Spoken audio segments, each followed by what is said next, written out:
Hello, I'm Vince Poscente, and today we're going to talk about issues in society surrounding ageism. In part one of our program, we delve into the prevalent issues of ageism, the latest ism capturing attention in our world today. How does ageism manifest in our society, and what impact does it have on individuals and communities? To answer these questions, our guests are Ashton Applewhite. To say she's an activist is an understatement. She amplifies a message regarding the damage that ageism is doing in our world today. She's an author of This Chair Rocks, a manifesto against ageism, and was also a presenter at the main stage at TED.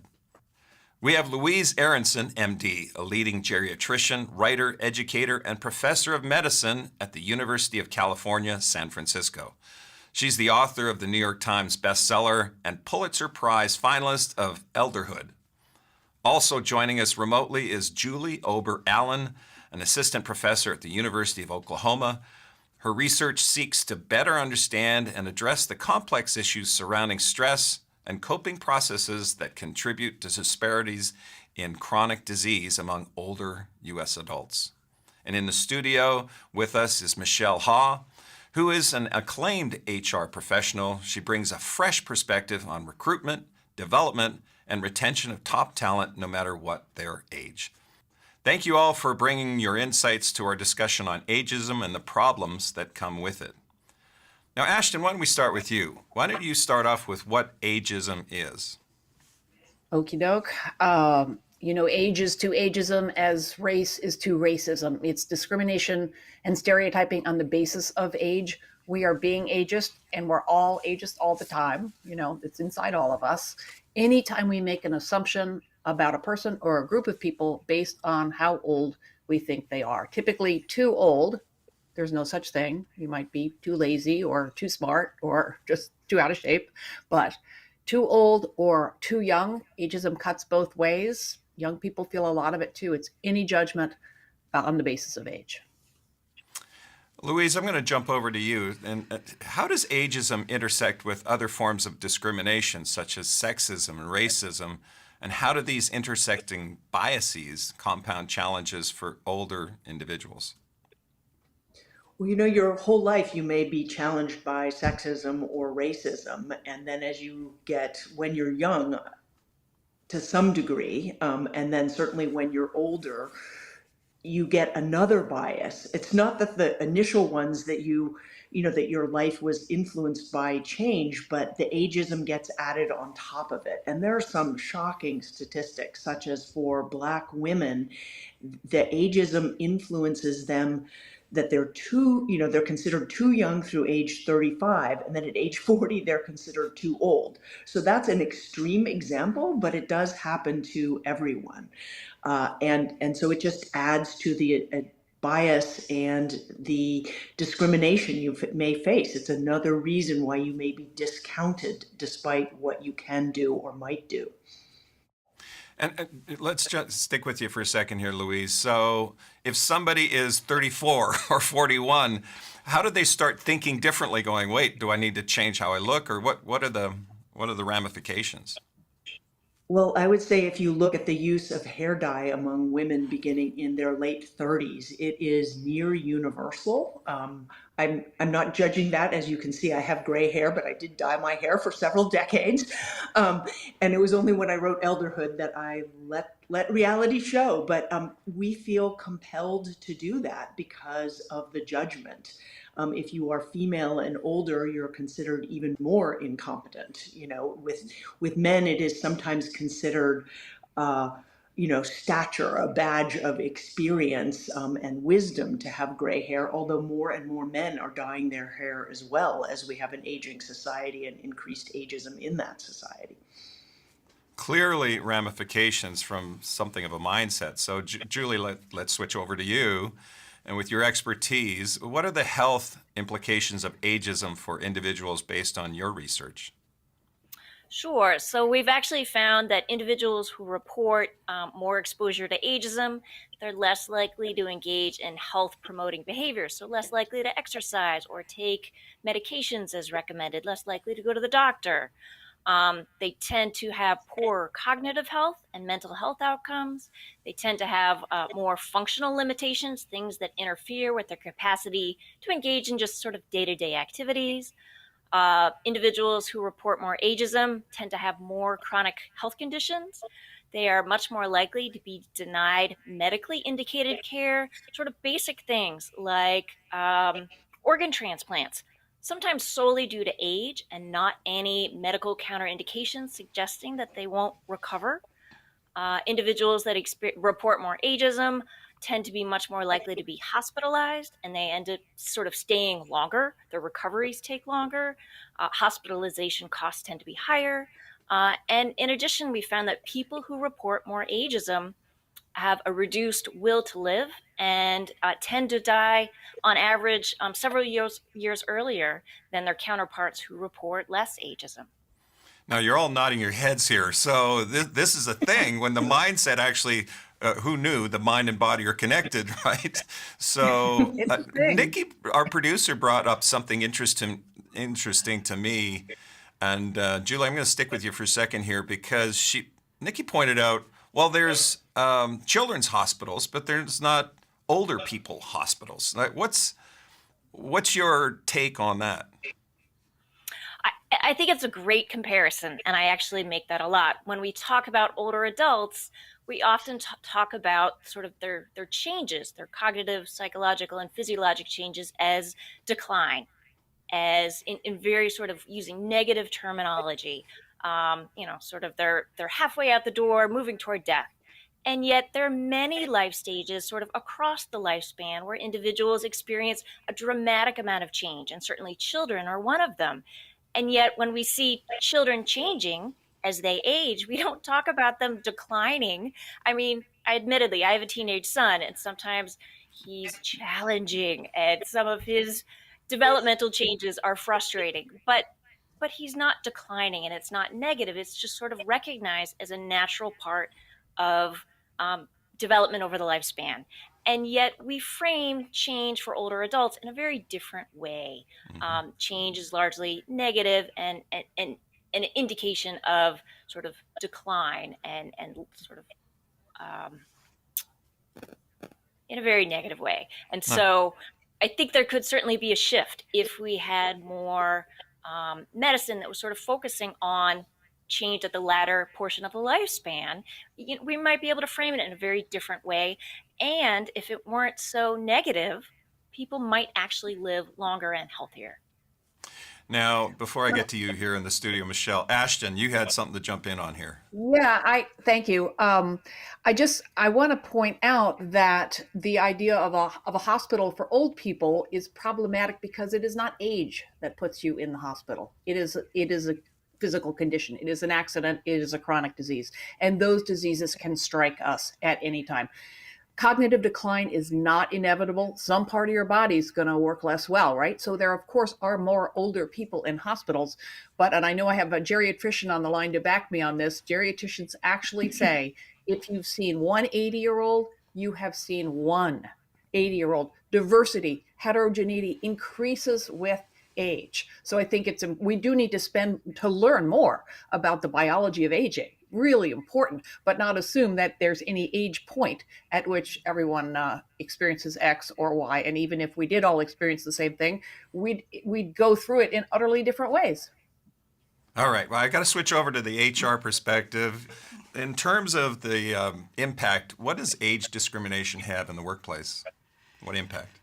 Well, there's a lot of impact. So first of all, there's a number of individuals that feel that they're being discriminated against, and there's a lot of claims that are made with the EEOC, and it's very detrimental to organizations and their reputation. But more so, when there's age discrimination in the workplace, it's a very short-sighted way of looking at your talent, because there are so many opportunities to really leverage the experience of some of your more senior individuals and balancing that against some of the other folks at the other end of the spectrum. So there's so many disadvantages, and it's absolutely prevalent in the workplace right now. Ashton, I read your book, and you use the term olders. Now, how do negative stereotypes about aging influence olders as they age? Well, I think we just heard a bit about that, that the fact is we live in a culture that barrages us with negative messages about age and aging, and we never hear, those scary things are real, but our fears are so out of proportion to reality, we never hear the other side of the story. When that's all you hear and you don't stop to challenge those messages, which most of us have not done, they become part of your identity, mostly unconsciously. And if you equate moving through life with disability, with becoming invisible, with all these negative things, you don't see yourself in the same way. You don't put yourself forward in the world. You, for example, you attribute aches and pains to getting older. It's a gag in my TED talk. I stopped blaming my sore knee on my age when it occurred to me that my other knee doesn't hurt and it's not as old, right? Think about all the things that in the society we think is because we're too old for something when there's actually a different reason. Age is much less relevant to most of our decisions than we think it is. I thoroughly enjoyed your TED Talk, by the way. Highly recommend everybody check that out. It just really is exceptional. So, and Louise, now let's build on this a little bit. In Elderhood, you clearly state that aging is not a bad thing. This is a theme we're starting to, or at least open our eyes to, hopefully a little bit, because we're trying to hide our age. Can you expand on this a little bit? Let's expand on this. It's not a bad thing. Well, it's not a bad thing, but like every life stage, it has bad parts to it. So I think, what Ashton just said about we overemphasize the bad and basically ignore the good to the detriment of both society and us as individuals. When we speak of the HR perspective, on the one hand, everybody's complaining about the burden of older people that will have to be supported, but then they're forcing people to retire when they're perfectly competent. You can't kind of have it both ways. My notion for elderhood was, if you look at the earliest cave paintings onto the future, there are children, there are adults, and there are elders. But we talk about childhood and we talk about adulthood, but we don't recognize that elderhood, like its predecessors, includes many decades and 2 to 3 generations at this point, and has the same diversity and developmental trajectories. Yes, things change as we age, but that's not necessarily a bad thing. It's what happens from, the moment we're born until we die. It's a developmental stage. And if we acknowledged it in the way we do childhood and adulthood, we would have better policies and opportunities. Think of, we discussed hospitals before, and that's a very common refrain of mine about the children's specialists and adult specialists, and then not so much as you get old when you actually do require more medical care. But you can look at playgrounds, at parks. There's the area for kids, and then there's sort of the adult area. And what do you give for older people? A bench? That's exactly the opposite. I mean, maybe, everybody likes to rest, but there could be so much more creativity and innovation if we acknowledge that it's a life stage worthy as the predecessors. Louise, maybe all of you, is there a country or countries that stand out to you that basically have figured it out better than we have here in North America? Singapore is usually held up as sort of the gold standard of preparing for an older population.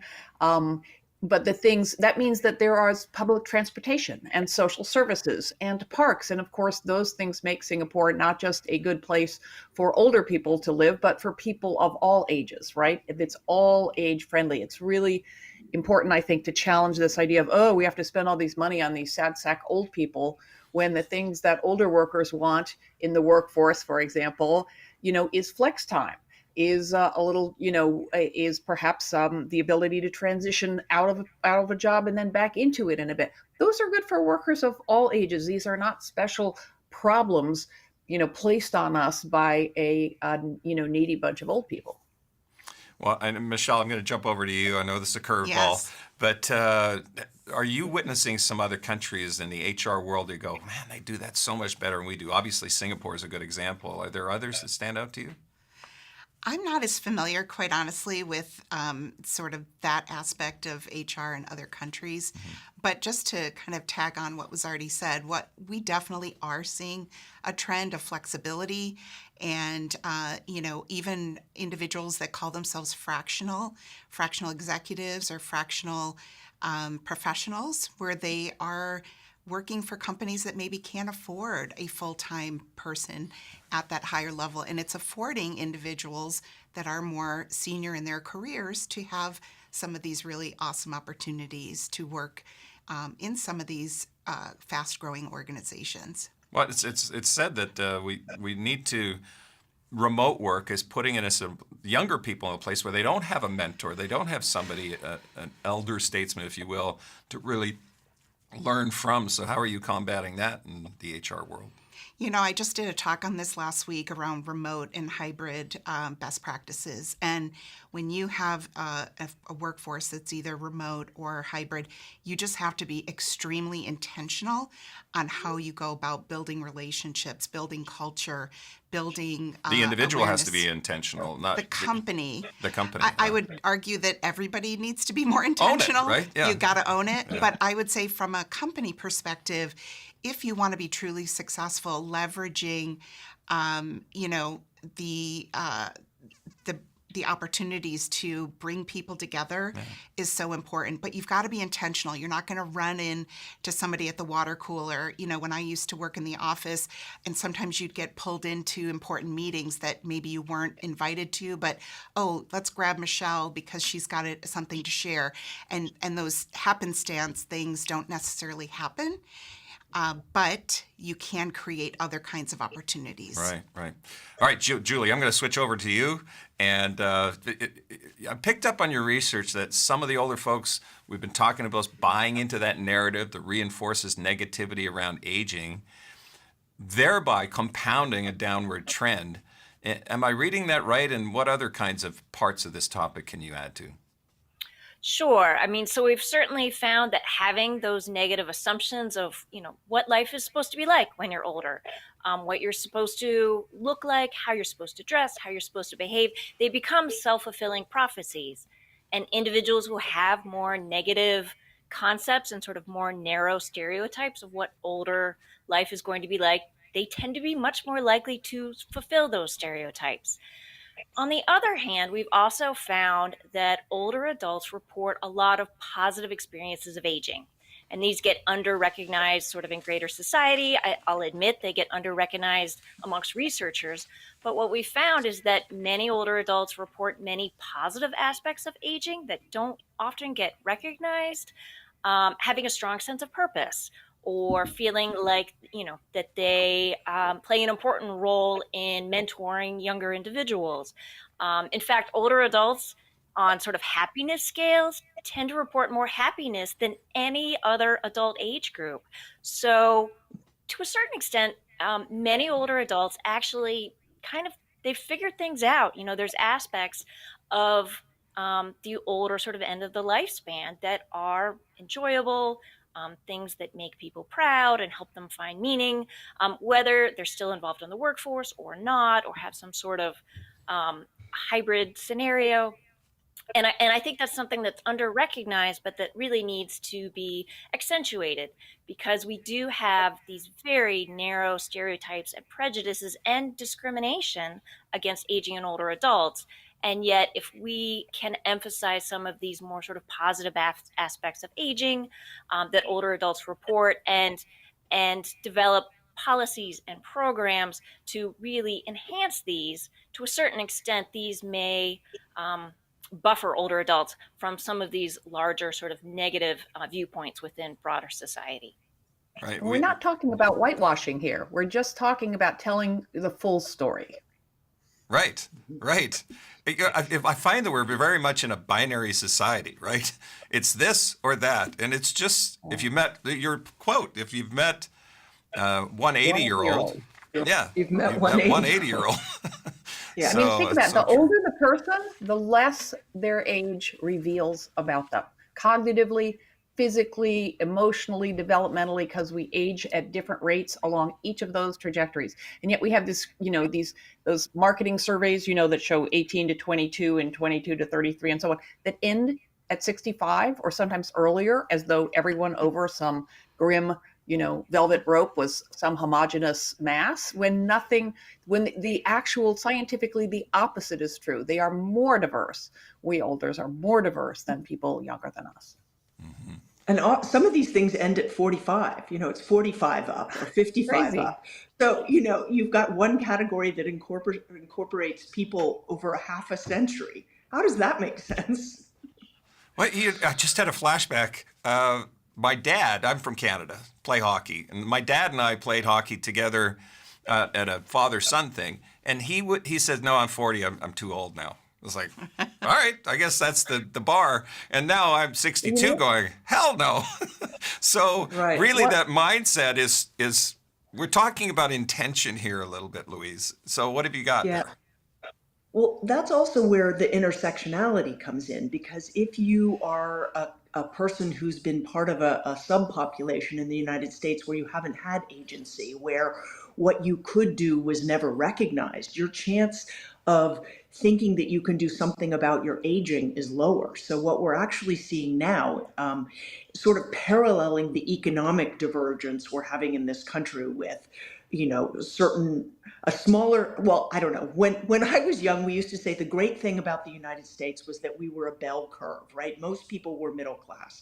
And what we're seeing now is huge, much larger numbers of people in poverty, and then some people with extraordinary wealth. And something similar is happening with aging, where there is this sort of anti-aging, which in and of itself is insane, right? Usually we're like anti the ism, so it should be anti-ageism, just as it's anti-racism or anti-sexism. But no, in aging we have anti-aging. And that is really enabling the most privileged people, usually white, often male, to live longer and feel more agency over their health as they age, while everybody else gets left behind. Billions are spent on this longevity movement, as so many others live literally. I mean, there can be neighborhoods alongside each other, everywhere from Palo Alto, California to South Dakota, where there's a 30 to 35 year difference in life expectancy, but we don't really invest in that. So this intersectionality, our biases and how age plays into that are absolutely critical in how we spend our resources. And right now, I would argue they're going the wrong way. Michelle, I want to ask you about, in terms of the statistics that you're noticing in human resources and the perspective on aging in the workforce. So what stands out for you? Well, what we know is that nearly 1/4 of the workforce right now is 55 and older. So we are seeing more individuals who want to work longer, who, some of it is economic. We know that in the past, many companies had pensions and people retired at a certain age, very traditionally. Nowadays, that's not necessarily the case. But even moreover, people want to work. They want to feel valued. They want to be stimulated. They enjoy collaborating with others. And we're seeing that trend, which I think is great. I think I even shared with you a stat around women over 50 is the fastest growing segment of entrepreneurs these days. So there's a whole movement for people that are taking, even kind of reinventing themselves with new careers, new skills, new ways of contributing. Well, I think we talked about this. I have a colleague in Pittsburgh, and he only hires people over 55, right? So he's actually discriminating against younger people, I would guess. I guess he can't make that public, but he says they're so experienced, they know what's going on, they get it done. So I guess we're all in this together, and we need to learn together too, right? So yes, all right. Well, maybe women are becoming entrepreneurs because they're not being hired, right? Or they're not seeing what they want out there. That could be the case in some aspects. I do think there are some women that want the freedom. They want the ability to kind of make their own rules and to make things happen and to have more freedom to be innovative and creative. At least that's how I came into being an entrepreneur over the age of 50. So. Right. All right, Julie, what are some of the consequences of ageism in the workplace from your perspective? So certainly work is a really important life domain. And when people are forced out of the workplace earlier than they may have chosen, or they're not given opportunities for advancement, we know that there are health consequences, and not just mental health consequences, but individuals who sort of experience ageism in the workplace, they tend to develop more chronic conditions. They tend to have more health issues and at earlier ages than their counterparts who are given more freedom and opportunity to make their own choices about whether or not they remain in the workforce and what that might look like. Louise, can you summarize the state of the healthcare system? We're in crisis. So, during the pandemic, I think 1 in 5 healthcare workers quit. And there was a recent study that 1 in 3 are now thinking of quitting. This isn't related to age necessarily, but it certainly doesn't help older populations. The way it's set up financially, it really wants you to be sick, which is the exact opposite of what people want, which is to be healthy. The other problem is that while we've introduced all sorts of systems, including the electronic medical record and now AI, with great potential to make things better, it has so far made the work of medicine, the not fun part, enormous compared to the part that got most people into it, which was caring for patients. And that's leading to distress, which leads to departures, which puts more pressure on the people left behind. And all of this is bad for patients. I think we have all everywhere in the country experienced the inability to get an appointment for ourselves or a loved one on something that really matters because there just isn't capacity. So it's a crisis. Well, on that note, note that that was our intention with part one of this program, to really point a spotlight on what's going on and the crisis, as you say. Part two, we're going to talk about solutions. So I want to thank you all for your contributions in part one. We trust that the different perspectives you've heard today will give you more clarity regarding the news on the issue as it passes us daily. As always, we continue talking about things that matter with people who care, thanks to viewers like you.